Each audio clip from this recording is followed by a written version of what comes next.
చుక్కకూరతో ఇలా పెసరపప్పు కలిపి ఒక్కసారి చేసి చూడండి. ఆ కొంచెం పుల్ల పుల్ల టేస్టు, కారం కారంగా ఉండే ఫ్లేవరు, మెత్తగా ఉన్న పెసరపప్పు, ప్రతి ముద్ద సూపర్ టేస్టీగా ఉంటుంది తెలుసా మీకు? Hi healthy families, welcome back to healthy life style with Hema. ఈరోజు చాలా సింపుల్, హెల్దీ మరియు చాలా టేస్టీగా ఉండే చుక్కకూర పెసరపప్పు కర్రీని ప్రిపేర్ చేద్దాం. అండ్ దీనికి కావాల్సిన ఇంగ్రీడియంట్స్: చుక్కకూర, పెసరపప్పు, ఆనియన్స్, టమాటో, పచ్చిమిర్చి, వెల్లుల్లిపాయలు. ముందుగా పెసరపప్పులో 1.5 కప్ వాటర్ పోసుకొని మనము బాయిల్ చేస్తూ 90% కుక్ చేసుకుందాం. ముందుగా ప్యాన్లో కొంచెం ఆయిల్ వేసుకొని, ఆయిల్ హీట్ ఎక్కిన తర్వాత జీలకర్ర, ఆవాలు, ఎండుమిర్చి, వెల్లుల్లిపాయలు అలాగే పచ్చిమిర్చి వేసుకొని లైట్గా ఫ్రై చేసుకుందాం. ఇప్పుడు ఇందులో మనము ఆనియన్స్ కట్ చేసి పెట్టుకుంది కూడా యాడ్ చేసేద్దాం. ఒకసారి కలిపేసుకొని ఒక 1 టీ స్పూన్ వరకు సాల్ట్ వేసుకుందాం. మనం సాల్ట్ వేసి ఒకసారి కలిపేసుకొని మనము ఒక 4-5 నిమిషాలు మూత పెట్టి మనం మగ్గించుకుందాం.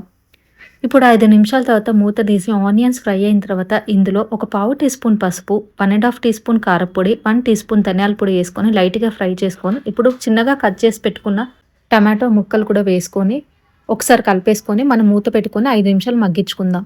5 నిమిషాల తర్వాత మూత తీసి ఒకసారి కలిపేసుకొని దీంట్లో కడిగి పెట్టుకున్న చుక్కకూర కూడా దాంట్లో యాడ్ చేసుకొని ఒకసారి బాగా కలుపుకుందాం. చుక్కకూరని కలుపుకున్న తర్వాత ఒక 5 నిమిషాల పాటు మనం మూత పెట్టుకొని మగ్గించుకుందాం. ఇప్పుడు 5 నిమిషాల తర్వాత మూత తీసి ఒకసారి బాగా కలుపుకుందాం. కలుపుకున్న తర్వాత ఇందులో మనము ఒక 90% వరకు ఉడికించి పెట్టుకున్న పెసరపప్పును కూడా దీంట్లో యాడ్ చేద్దాము. పెసరపప్పు వేసిన తర్వాత ఒకసారి బాగా కోటేంత వరకు మనం కలుపుకుందాం. కలుపుకున్న తర్వాత ఇందులో ఒక 1/2 కప్పు వాటర్ వేసుకొని ఇంకా 10% మనము మూత పెట్టుకొని ఉడికించుకుందాం ఒక 5 నిమిషాల పాటు. ఒక 5 నిమిషాల తర్వాత మూత తీసి చూద్దాం. ఆల్మోస్ట్ మనకి పెసరపప్పు చుక్కకూర రెడీ అయిపోయినట్టే. నిజంగా చెప్పాలంటే నేను ఇది ఫస్ట్ టైం ఎక్స్పెరిమెంట్ చేసి ట్రై చేసినప్పుడు టేస్ట్ మాత్రం వేరే లెవెల్ అనిపించింది.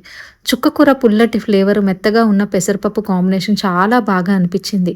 అండ్ ఇక వేడి వేడి అన్నంలో ఈ చుక్కకూర పెసరపప్పు వేసుకొని తింటా ఉంటే అసలు ఆ టేస్టే వేరే లెవెల్ అండి. అండ్ నేను మాత్రం ఒకటే చెప్పాలనుకుంటున్నాను, ఇదైతే మస్ట్ ట్రై రెసిపీ అండి. రెసిపీ నచ్చితే ఒక్కసారి లైక్ చేయండి, షేర్ చేయండి. ఇలాంటి హెల్తీ రెసిపీస్ కోసం మన ఛానల్ని సబ్స్క్రైబ్ చేసుకోవడం మర్చిపోకండి. Thank you. బాయ్.